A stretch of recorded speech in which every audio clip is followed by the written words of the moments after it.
Assalamualaikum warahmatullahi wabarakatuh. Perkenalkan, saya Hanifa Arin Faradila dari kelas 5A Psikologi dengan NIM 230701638. Jadi hari ini di sini saya akan menjelaskan mengenai materi kekuatan kreatif self. Mau disimak dengan baik ya teman-teman. Sebelumnya, kita akan membahas tentang konsep dasar kreatif self. Nah, menurut Alwisol tahun 2011, self kreatif atau kekuatan kreatif diri adalah kekuatan yang ketiga yang paling menentukan tingkah laku manusia. Setelah yang pertama keturunan dan yang kedua lingkungan. Nah, yang keturunan itu memberi potensi dasar, misal bakat musik dari orang tua yang diturunkan ke anak, kemudian tinggi badan, atau kecerdasan alami yang diturunkan secara genetik. Kemudian yang kedua ada lingkungan. Lingkungan memberi pengalaman, misalnya cara kita dibesarkan, dididik, atau nilai-nilai yang kita pelajari dari sekitar. Kemudian tapi kedua hal itu belum cukup. Yang paling menentukan adalah kekuatan ketiga adalah self kreatif. Nah, karena self kreatif inilah yang mengolah potensi dan pengalaman tadi menjadi kepribadian yang unik dan dinamis. Artinya, setiap orang bisa menjadi berbeda walaupun punya lingkungan atau gen yang mirip, karena cara dia mengolah keduanya pun berbeda. Nah, diri kreatif ini berfungsi untuk memberi makna pada kehidupan, menentukan tujuan hidup, dan menciptakan cara untuk mencapainya. Jadi, fungsi diri kreatif ini sangat penting sekali. Jadi, manusia itu bukan hanya produk dari gen atau lingkungan, tapi juga pencipta gaya hidupnya sendiri. Jadi, kita yang bertanggung jawab penuh atas siapa diri kita dan bagaimana kita berperilaku. Misal nih, ada contoh dua orang kakak adik yang tumbuh di keluarga yang keras dan sering ada konflik. Nah, si kakak ini dia memilih belajar mengendalikan emosi dan bertekad kelak menjadi orang tua yang baik, yang lemah lembut. Nah, karena dia tidak mau anaknya merasakan hal yang sama seperti dia.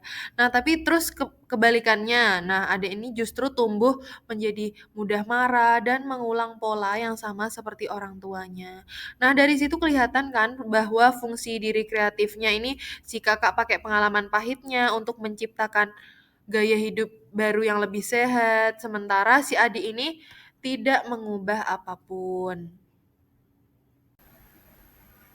Nah, yang selanjutnya ada konsep self dan regulasi diri.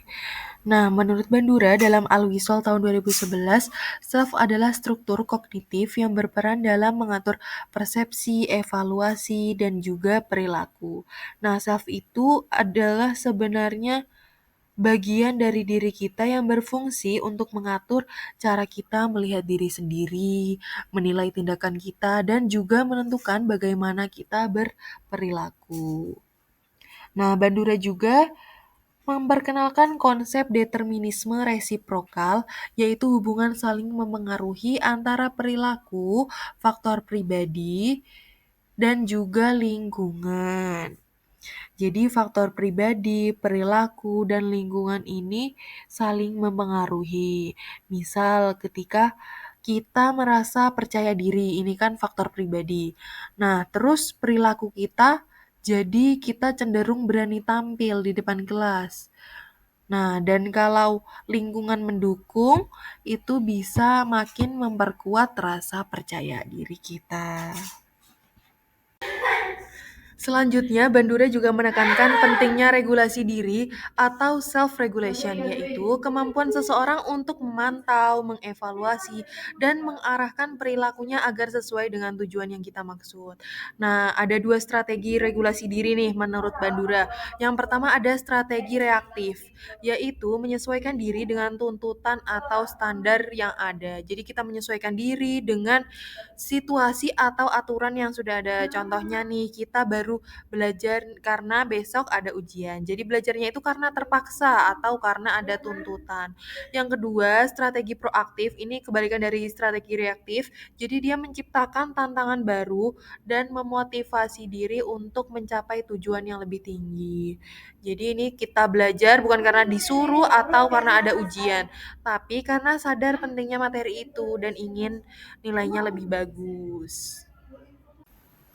Selanjutnya, Bandura juga menjelaskan 3 proses dalam pengaturan diri. Yang pertama ada manipulasi faktor eksternal, yaitu mengubah atau memanfaatkan lingkungan untuk mendukung tujuan kita.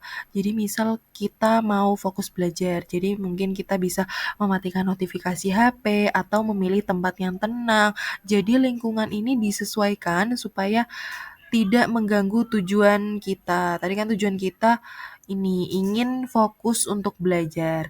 Kemudian yang kedua ada monitoring dan evaluasi perilaku internal, yaitu mengamati dan menilai diri sendiri. Nah, jadi misal kamu mempunyai target belajar 2 jam setiap malam. Nah, ternyata kamu baru sadar, kamu baru belajar setengah jam, malah sisanya kamu scroll TikTok. Nah, di situ kamu mulai menyadari perilaku kamu sendiri bahwa waktu belajarnya belum sesuai target. Nah, dari kesadaran itu kamu bisa mengevaluasi diri. Berarti aku gampang terdistract nih. Nah, besok aku harus mematikan notifikasi nih supaya lebih fokus. Nah, jadi ada proses sadar, lalu menilai, lalu memperbaiki itu. Nah, itulah yang dimaksud Bandura sebagai monitoring dan evaluasi perilaku internal. Kemudian yang terakhir ada menyeimbangkan pengaruh eksternal dan internal agar perilaku tetap sesuai dengan tujuan pribadi. Nah, ini artinya kita harus bisa menyesuaikan antara lingkungan luar dan juga kondisi dalam diri. Misal nih, kalau teman mengajak main, padahal kita ada tugas. Nah, ya kita harus bisa milih mana nih yang lebih penting saat itu, biar bisa biar tetap sesuai dengan tujuan kita. Selanjutnya, mengapa sih self kreatif ini sangat penting dalam psikologi komunitas? Yang pertama, nah self kreatif ini mendorong individu berpikir mandiri dan mencari solusi baru terhadap masalah sosial.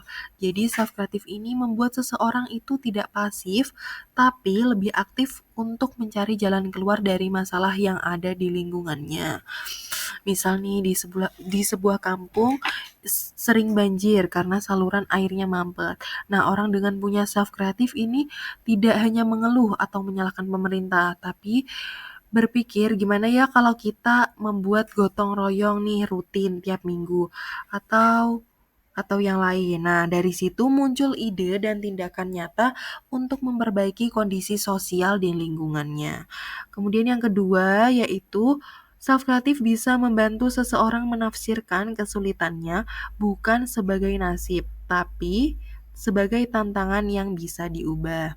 Artinya, orang dengan self kreatif ini melihat masalah bukan sebagai akhir dari segalanya, tapi sebagai kesempatan untuk berkembang. Misal nih, ada seorang pemuda di kampungnya yang melihat banyak anak-anak yang kecanduan bermain HP dan jarang belajar. Nah, daripada menyalahkan mereka atau orang tuanya, jadi dia justru membuat ide.